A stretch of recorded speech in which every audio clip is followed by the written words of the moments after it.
안녕하세요. 요즘 날씨가 많이 더워졌습니다. 모두 건강하시기를 바라요. 오늘은 7월 30일 성령 강림 후 제9주 말씀 제목은 언제 어디서나 함께 하시는 하나님이라는 제목입니다. 같이 한번 따라서 해볼까요? 언제 어디서나 함께 하시는 하나님. 말씀을 같이 읽겠습니다. 시작. 창세기 28장 16절. 야곱은 잠에서 깨어서 혼자 생각하였다. 주님께서 분명히 이곳에 계시는데도 내가 미처 그것을 몰랐구나. 그는 두려워하면서 중얼거렸다. 이 얼마나 두려운 곳인가. 이곳은 다름 아닌 하나님의 집이다. 여기가 바로 하늘로 들어가는 문이다. 아멘. 오늘 이 말씀을 보면 말씀에 그 이야기가 있어요. 배경 이야기가 있어요. 이 이야기는 뭐냐면 야곱은 이삭의 아들이었습니다. 그런데 쌍둥이였어요. 형은 에서고 동생은 야곱이었습니다. 그런데 형이 받을 복을 동생인 야곱이 가로챈 사건이 있습니다. 그것은 뭐냐면 옛날에는 아버지가 돌아가시기 전에 자녀들을 모아놓고 이렇게 복을 빌어주는 거예요. 머리에다가 손을 얹고 복을 빌어주는데 형은 장자거든요. 그 당시에는 장자한테는 둘째 아들보다 2배나 더 복을 주는 그런 그 습관이 있었어요. 그러니까 말로만 복을 주는 것이 아니라 재산도 더 2배 그렇게 주겠죠. 그러니까 야곱이 형의 복을 가로채고 싶었어요. 같은 날 태어났는데 쌍둥이니까. 그런데 형은 2배나 더 가져가게 되고 하니까 야곱이 조금 욕심이 났는가 봐요. 그래서 에서의 흉내를 냈어요. 팔에다가 에서가 원래 털이 많은 사람인데 양털을 뒤집어 씌워가지고 형처럼 흉내를 내고 그렇게 해서 그때 이삭 아버지는 앞을 못 봤다고 그래요. 나이가 들어서 그래 됐나 봐요. 그러니까 그 어머니 리브가하고 같이 짜고 형을 이렇게 속였습니다. 아버지를 속였습니다. 예. 그런데 이제 그 형에서는 평소에 좀 안 좋은 행동들은 좀 하긴 했어요. 거기에 그 이방 여인들을 아내로 삼았다고 하네요.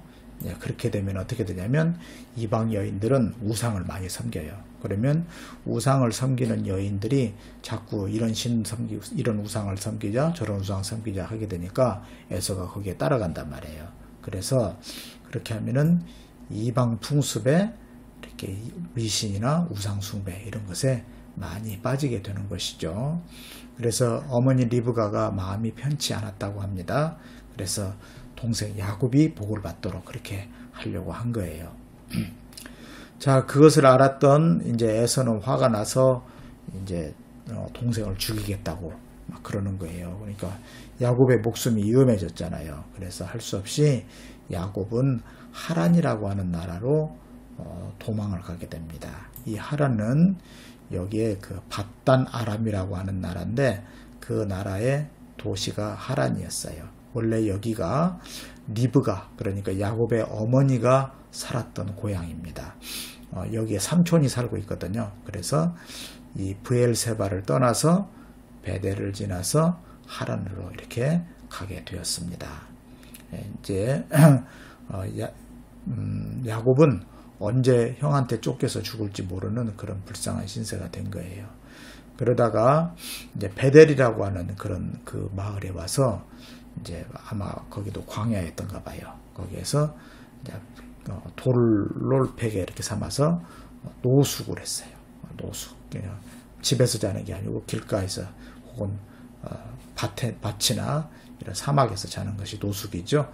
그렇게 가던 길에 이제 그 베델에서 돌베개를 하고 잠을 자는데 꿈을 꾸었다고 그래요.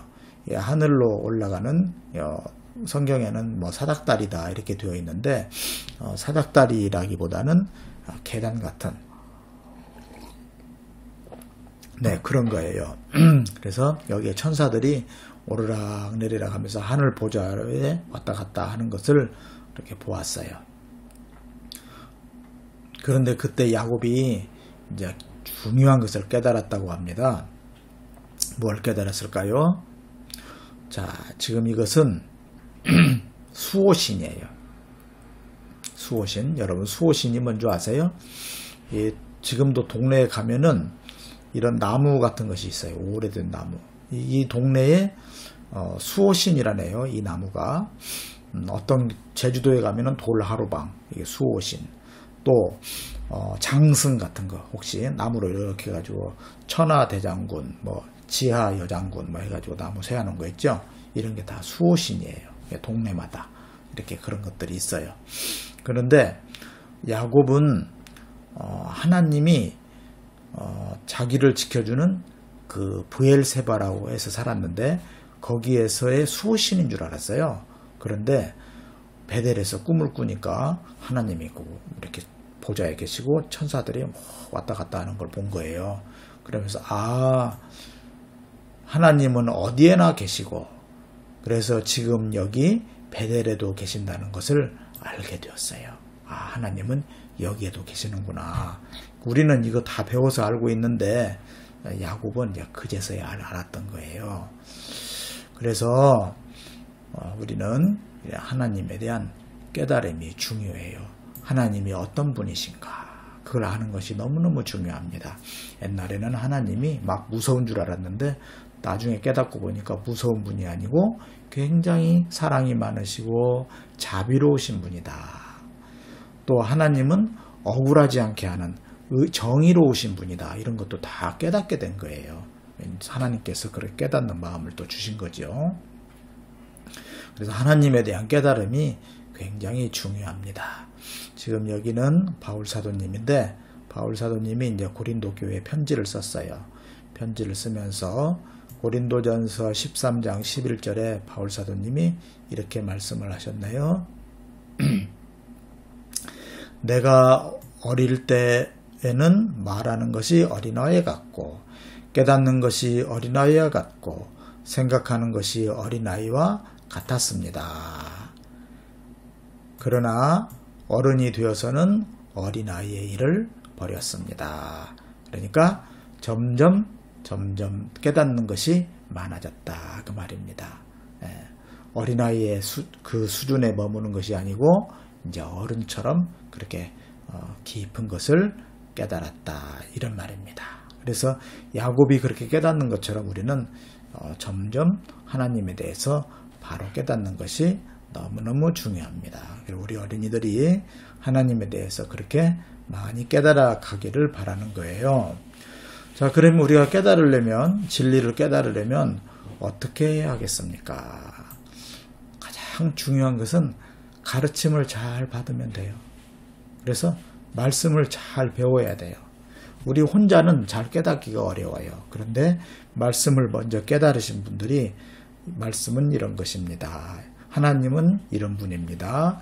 예수님은 이런 분입니다. 성경에도 많이 쓰여 있는데 그것을 잘 공부하신 분들이 해석을 잘 해서 알려주면 그러면은 우리가 이 진리를 깨달을 수가 있고 예수님이 어떤 분이시구나 하나님이 어떤 분이시구나 이런 것을 알 수가 있습니다. 그래서 우리는 가르침을 잘 받도록 해야 하겠습니다.